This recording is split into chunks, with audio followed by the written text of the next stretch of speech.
കരുത്തുറ്റ ഒരു സംഘാടകനായിരുന്ന ഉമർ കൂനേങ്കലുമായിട്ടാണ് സംസാരിക്കുന്നത്. ഉമർ ദർശന ക്ലബ്ബിൽ ഏത് കാലം തൊട്ടാണ് പ്രവർത്തിക്കാൻ തുടങ്ങിയത്? ദർശന ക്ലബ്ബുമായിട്ട് ആദ്യമായിട്ട് മെമ്പർഷിപ്പ് എടുക്കുന്നത് 1991 1991 മുതൽ ഇന്ന് വരെ ദർശന ക്ലബ്ബുമായിട്ട് നല്ല രീതിയിൽ ബന്ധപ്പെട്ട് പോയി. ക്ലബിൻ്റെ ഏതൊക്കെ ഭാരവാഹിത്വം താങ്കൾ വഹിച്ചിട്ടുണ്ട്? ക്ലബിൻ്റെ secretary, president, sports convener, arts convener തുടങ്ങിയ എല്ലാ സ്ഥാനങ്ങളും വഹിച്ചിട്ടുണ്ട് എന്നതാണ് എൻ്റെ ഗുണം.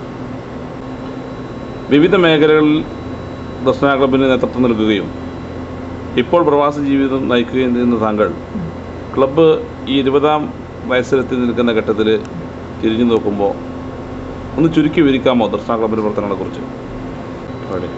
ഞാൻ ക്ലബിൻ്റെ ആദ്യമായിട്ട് ഒരു പൊതുപരിപാടിയിൽ പങ്കെടുക്കുന്നത് ദർശന ക്ലബ്ബ് മോങ്ങത്ത് സംഘടിപ്പിച്ച ഒരു മെഡിക്കൽ ക്യാമ്പാണ്. ആ മെഡിക്കൽ ക്യാമ്പ് ഇന്ന് പല മെഡിക്കൽ ക്യാമ്പുകളും നമ്മൾ സംഘടിപ്പിക്കുന്നുണ്ട്, പങ്കാളികളാവുന്നുണ്ട്. അതിൽ നിന്നും വ്യത്യസ്തമായൊരു മെഡിക്കൽ ക്യാമ്പായിരുന്നു അത്.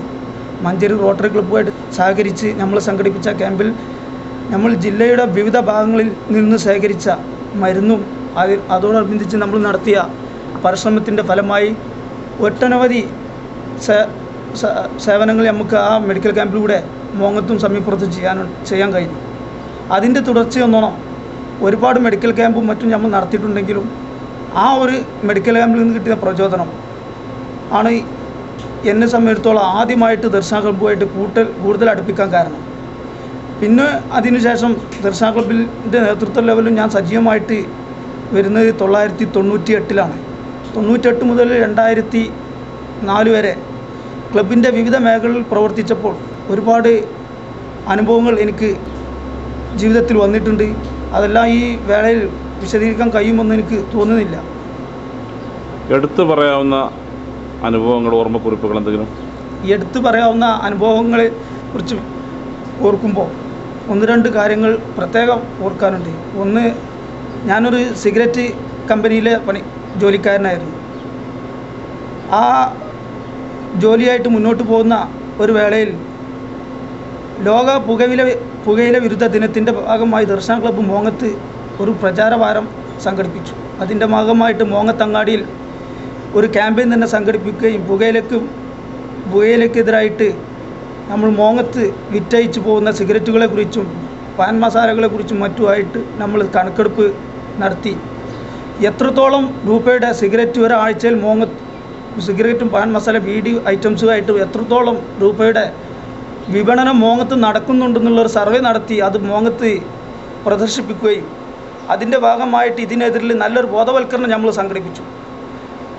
നിർഭാഗ്യകരമെന്ന് പറയട്ടെ, ഈ സംഭവം ITC ഇന്ത്യൻ ടബാക്കോ കമ്പനിയുടെ ഒരു ഉത്തരേന്ത്യൻ ജീവനക്കാരൻ ഇവിടെ കമ്പനിയിൻ്റെ പ്രചരണാർത്ഥം മാർക്കറ്റിൽ നടക്കുന്ന സമയമായിരുന്നു അത്.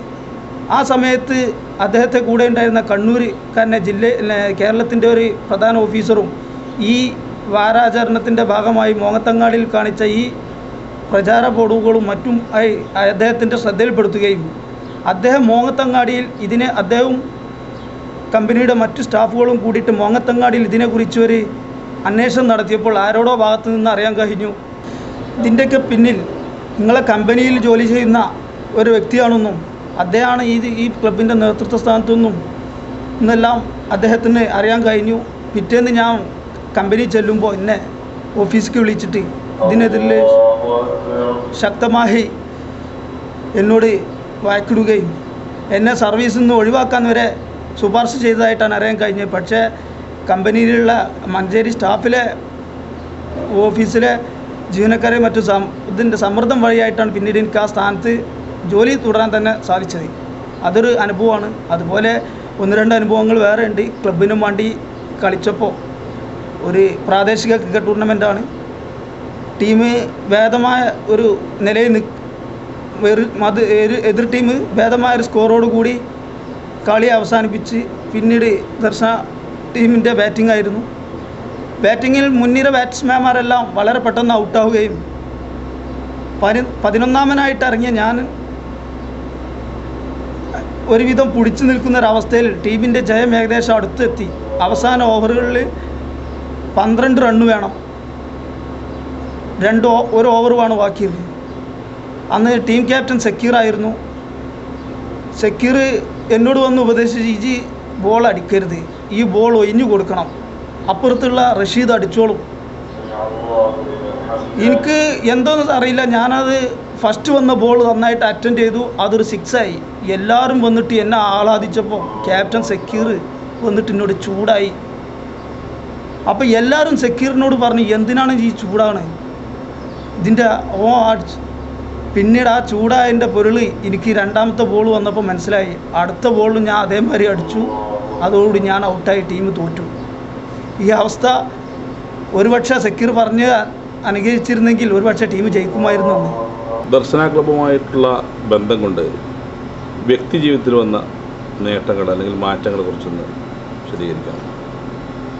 ഞാൻ ദർശന ക്ലബ്ബുമായിട്ട് ബന്ധപ്പെടുന്ന കാലഘട്ടം ഒരുപാട് വഴിതെറ്റിപ്പോകാൻ ഒരുപാട് സാഹചര്യങ്ങളുള്ളൊരു കാലഘട്ടമാണ്. അന്ന് ആ വഴിക്കൊന്നും നീങ്ങാതെ നല്ല ഒരു കൂട്ടുകെട്ട് കിട്ടി. മോങ്ങത്ത് നല്ല നിലയിൽ ഒരു അഡ്രസ്സ് തന്നെ, ഒരു നല്ലൊരു അഡ്രസ്സ് ഉണ്ടാക്കി തരാൻ തന്നെ ദർശന ക്ലബ്ബിലൂടെ സാധിച്ചു എന്നുള്ളത് തന്നെയാണ് എൻ്റെ വ്യക്തിപരമായിട്ട് എനിക്ക് കിട്ടിയ വലിയ നേട്ടം. കാര്യമായി പറഞ്ഞാൽ നല്ല സുഹൃത്തുക്കളെ സമ്പാദിക്കാൻ കഴിഞ്ഞാണ് ക്ലബ്ബുമായിട്ട് ബന്ധപ്പെട്ടതിലൂടെ കിട്ടിയ ഏറ്റവും വലിയൊരു നേട്ടമായിട്ട് ഞാൻ കാണുന്നത്. ആ സുഹൃബന്ധം തുടങ്ങിയ നാളിൽ അതേപോലെ ഇന്നും നിലനിർത്താൻ സാധിക്കുന്നു എന്നുള്ളതും വലിയ നേട്ടം തന്നെയാണ്.